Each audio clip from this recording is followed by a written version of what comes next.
कभी सोचा है कि भारतीय रेलवे जो रोज लाखों लोगों को उनकी मंजिल तक पहुंचाती है, 2400 घंटे बिना रुके काम कैसे करती है?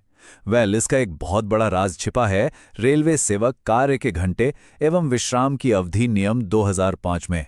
आज हम इन्हीं नियमों को एकदम आसान भाषा में समझेंगे, जानेंगे कि ये रेलवे कर्मचारियों की जिंदगी और हमारी यात्राओं पर कैसे असर डालते हैं। नमस्ते। आज की क्लास में आपका स्वागत है। चलिए इस ज्ञानावर्धक सफर की शुरुआत करते हैं।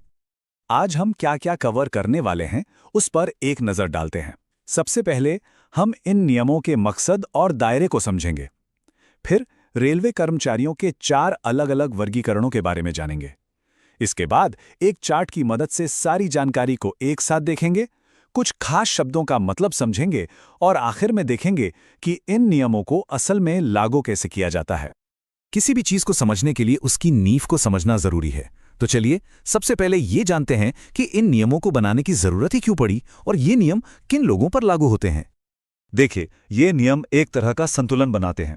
एक तरफ तो रेलवे को 24/7 चलाना है और दूसरी तरफ ये भी पक्का करना है कि कर्मचारी थके नहीं, उन्हें पूरा आराम मिले। इसीलिए 28 फरवरी 2005 से ये 3 मुख्य उद्देश्य तय किए गए। पहला, काम के घंटे तय करना। दूसरा, आराम का समय तय करना। और तीसरा, अगर कोई अतिरिक्त काम करता है तो उसे उसका सही भुगतान यानी ओवरटाइम मिले। तो सवाल ये है कि ये नियम रेलवे के किन कर्मचारियों पर लागू होते हैं? तो जवाब है लगभग सभी नॉन गैजेटेड कर्मचारियों पर, जिनमें कैजुअल और सब्स्टिट्यूट लेबर भी शामिल हैं। लेकिन हाँ, कुछ अपवाद भी हैं, जैसे कि आरपीएफ के कर्मचारी और वो कर्मचारी जो फैक्ट्री एक्ट, माइंस एक्ट या शिपिंग एक्ट जैसे दूसरे कानूनों के दायरे में आते हैं। चलिए अब आते हैं इस पूरे विश्लेषण के सबसे अहम हिस्से पर।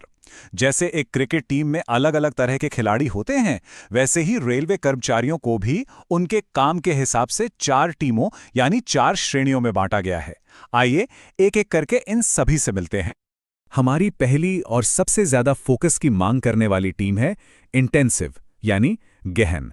जैसा कि नाम से ही जाहिर है, इनका काम बहुत ज्यादा दिमागी या शारीरिक मेहनत वाला होता है और ये तय करने का अधिकार कि कौन इस श्रेणी में आएगा वो प्रमुख मुख्य कार्मिक अधिकारी यानी पीसीपीओ के पास होता है।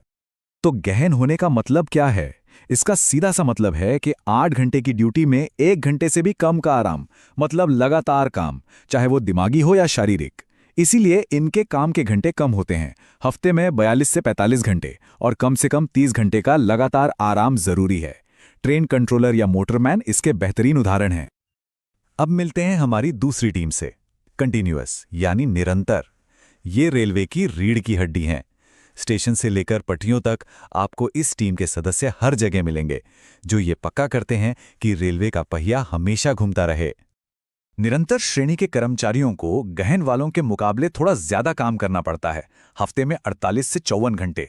लेकिन इनका काम भी उतना ही जरूरी है। Station master, pointsman, booking clerk, ये सभी इसी श्रेणी में आते हैं और इनके लिए भी 30 घंटे का साप्ताहिक आराम अनिवार्य है। अच्छा, क्या रेलवे में कोई ऐसी नौकरी भी हो सकती है जहां काम के बीच में आराम का भी काफी वक्त मिले? जी हां, बिल्कुल। और यही है हमारी तीसरी टीम, एसेंशियली इंटरमिटेंट यानी आवश्यक रूप से विरामी। इस टीम के सदस्यों का काम कुछ ऐसा होता है कि उनकी 12 घंटे की शिफ्ट में 6 घंटे से भी ज्यादा का खाली समय होता है। इसीलिए इनके काम के घंटे ज्यादा यानी हफ्ते में 60 से 72 घंटे तक हो सकते हैं। लेकिन यह भी सुनिश्चित किया जाता है कि इन्हें कम से कम 24 घंटे का लगातार आराम मिले, जिसमें एक पूरी रात जरूर शामिल हो। और अब आखिर में हमारी चौथी और सबसे अलग टीम, एक्सक्लूडेड यानी अपवर्जित। इनके काम को घंटों में नहीं बल्कि इनकी जिम्मेदारियों में मापा जाता है। इनका हिसाब किताब थोड़ा अलग है। इस टीम के सदस्य जैसे कि सुपरवाइजर या रेलवे स्कूल के टीचर एक तरह से 24 घंटे ड्यूटी पर होते हैं। इसीलिए इनके लिए कोई तय शिफ्ट या ओवरटाइम नहीं होता। इसके बदले उन्हें हर 2 हफ्ते में एक लंबा आराम दिया जाता है ताकि वे पूरी तरह से रिचार्ज हो सकें। तो हमने चारों टीमों के बारे में अलग अलग समझ लिया। अब चलिए इन सबको एक साथ एक फ्रेम में देखते हैं। इससे इनके बीच का जो अंतर है वो और भी साफ हो जाएगा। ये चार्ट एक नज़र में सब कुछ साफ कर देता है। यहां देख सकते हैं कि कैसे गहन श्रेणी के काम के घंटे सबसे कम हैं और आवश्यक रूप से विरामी के सबसे ज्यादा, और आराम के घंटों में भी वैसा ही फर्क है। ये चार्ट इन नियमों को प्रैक्टिकल तरीके से समझने के लिए एक बेहतरीन टूल है। ठीक है, तो अब हम इन टीमों को तो समझ गए हैं, पर कुछ ऐसे शब्द हैं जो इन नियमों में बार बार आते हैं। चलिए जरा जल्दी से उनका मतलब भी समझ लेते हैं, क्योंकि ये बहुत जरूरी हैं। पहला शब्द है लॉन्ग ऑन। इसे ऐसे समझिए कि जैसे मोबाइल की बैटरी खत्म होने के बाद भी उसे इस्तेमाल किया जा रहा है। जब कोई कर्मचारी अपनी तय शिफ्ट से ज्यादा काम करता है तो उसे लॉन्ग ऑन कहते हैं, और इस अतिरिक्त काम के लिए उसे ओवरटाइम का भुगतान किया जाता है। तो ये लॉन्ग ऑन कब माना जाता है? ये हर टीम के लिए अलग है। गहन टीम के लिए 8 घंटे के बाद, निरंतर टीम के लिए 10 घंटे के बाद और विरामी टीम के लिए 12 घंटे काम करने के बाद लॉन्ग ऑन शुरू हो जाता है। अब दूसरा जरूरी शब्द है शॉर्ट ऑफ।